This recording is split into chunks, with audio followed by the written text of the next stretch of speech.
Aset tetap adalah sumber daya yang memiliki substansi fisik atau ukuran dan bentuk yang pasti, digunakan dalam operasi bisnis, tidak ditujukan untuk dijual kepada pelanggan, diharapkan dapat memberikan manfaat kepada perusahaan selama beberapa tahun.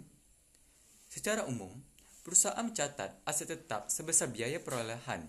Biaya perolehan terdiri dari semua pengeluaran yang diperlukan untuk memperoleh aset dan sampai aset tersebut siap untuk digunakan. Penyusutan, proses pengalokasian untuk membebankan biaya perolehan aset tetap selama umur manfaatnya atau masa pakai secara rasional dan sistematis.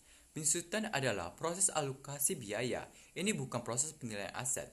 Penyusutan berlaku untuk 3 kelas aset tetap: perbaikan tanah, bangunan, dan peralatan.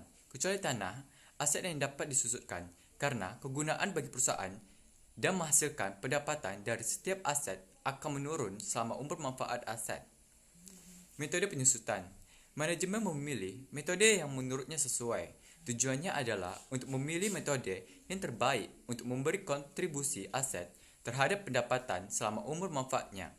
Contohnya meliputi 1. Metode garis lurus yang membebankan jumlah penyusutan yang sama untuk setiap tahun. Biaya perolehan yang dapat disusutkan atau depreciable cost adalah biaya perolehan aset dikurangi nilai residu. Yang kedua, metode unit aktivitas perusahaan. Memperkirakan jumlah unit aktivitas untuk menghitung biaya penyusutan per unit.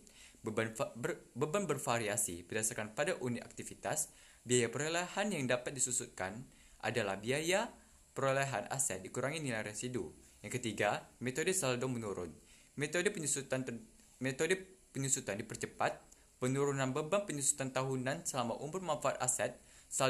Tingkat saldo menurun umumnya adalah 2 kali lipat tingkat garis lurus. Penyusutan periodik didasarkan pada penurunan nilai buku. Setiap metode dapat diterima dalam akuntansi karena masing-masing mengakui secara rasional dan sistematis penurunan potensi layanan aset. Penyusutan dan pajak penghasilan. Undang-undang perpajakan seringkali tidak mewajibkan pembayar pajak untuk menggunakan metode penyusutan yang sama dengan pengembalian pajak yang digunakan dalam penyusunan laporan keuangan. Banyak perusahaan menggunakan metode garis lurus dalam laporan keuangan mereka untuk memaksimalkan laba neto. Metode penyusutan dipercepat pada pengembalian pajak untuk meminimalkan pajak penghasilan mereka. Merevisi penyusutan secara periodik. Ketika perubahan estimasi diperlukan, perusahaan membuat perubahan pada tahun berjalan dan tahun depan. Hal ini tidak mengubah penyusutan pada periode sebelumnya. IFRS mengizinkan perusahaan untuk menilai aset tetap menjadi nilai wajar pada tanggal pelaporan. Jika revaluasi digunakan, aset yang mengalami perubahan harga yang cepat harus direvaluasi setiap tahun. Harus diterapkan pada semua aset dalam kelas aset. Pengeluaran selama umur manfaat. Perbaikan biasa atau ordinary repairs adalah pengeluaran untuk menjaga efisiensi operasi dan umur unit produktif. Debit biaya pemeliharaan dan perbaikan, maka biaya ini sering disebut sebagai pengeluaran pendapatan. Penambahan dan perbaikan atau addition and improvement ada biaya yang dikeluarkan untuk meningkatkan efisiensi operasi, kapasitas produktif atau umur manfaat aset tetap. Debit aset tetap yang terpengaruh. Biaya ini sering disebut sebagai pengeluaran modal. Pelepasan aset tetap.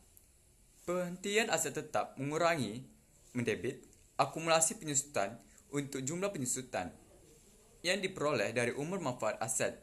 Pengurangan mengkredit akun aset untuk biaya perolehan aset tersebut, mencatat setiap selisih sebagai keuntungan atau kerugian atas aset. Penjualan aset tetap perusahaan.